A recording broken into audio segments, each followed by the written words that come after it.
नमस्कार दोस्तों। असम राज्य के कई क्षेत्रों में शैतान का साम्राज्य है। वहां ज्यादातर लोगों को धोखे से मारकर जंगलों और तालाबों में फेंक दिया जाता है। घरों के नीचे दफन लोगों की आत्माएं अक्सर भटकती रहती हैं और कमजोर लोगों के शरीर पर कब्जा कर लेती हैं। कुछ ऐसा ही भयानक अनुभव मेरी मौसी के साथ हुआ।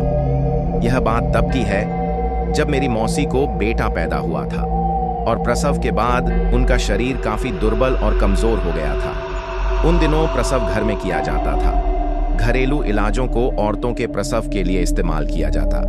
मेरी मौसी प्रसव के बाद आराम कर रही थी और उनके नवजात बच्चे को मेरी नानी नहलाने दूसरे कमरे में ले गई। कमरे में मेरी मौसी बिल्कुल अकेली थी और उनके पति भी गांव से बाहर गए हुए थे। घर में सिर्फ मेरी नानी और मौसी ही थे। प्रसव के बाद मौसी थकान के मारे सो गई और एक आहट से उनकी नींद खुली।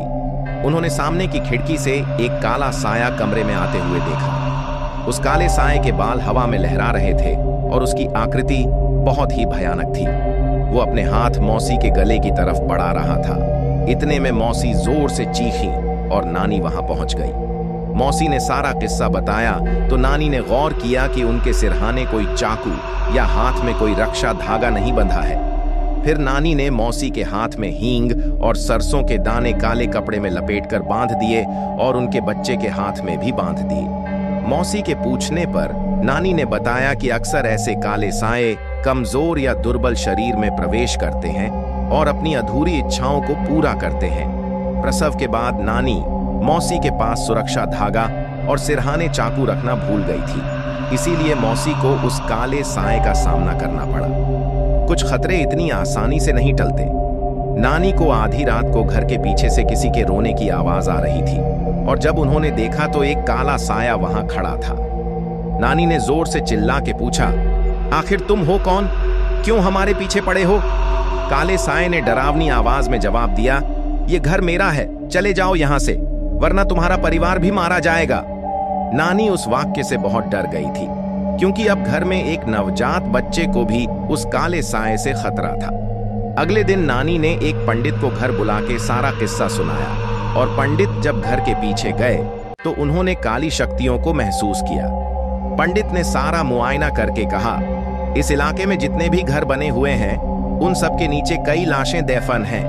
यह इलाका पहले घना जंगल हुआ करता था और फिर यहाँ धीरे धीरे लोग घर बनवाने लगे। इस घर का भी कोई ऐसा ही राज होगा जो आपको जीने नहीं देगा। ऐसे शापित स्थान निर्दोष परिवारों की बलि मांगते हैं। आप लोग जल्द से जल्द यह घर खाली कर दो, तब तक यह रक्षा मौली अपने हाथों पे बांध लो। मौसी के पति को वापस आने में 2 दिन बाकी थे। बिना वक्त गवाए मेरी नानी और मौसी अपना सामान बांधकर दूसरे गांव चले गए और मौसी ने अपने पति को भी खत लिखकर सूचित कर दिया। आज भी इसी डर से लोग घर बदलने से पहले उसका इतिहास पता कर लेते हैं क्योंकि ऐसे भूतिया राज अक्सर लोगों को महंगे पड़ते हैं। अगर आपको यह सच्ची घटना पसंद आई हो तो हमारे चैनल अनजानी सच्चाई को शेयर और सब्सक्राइब करना ना भूलें।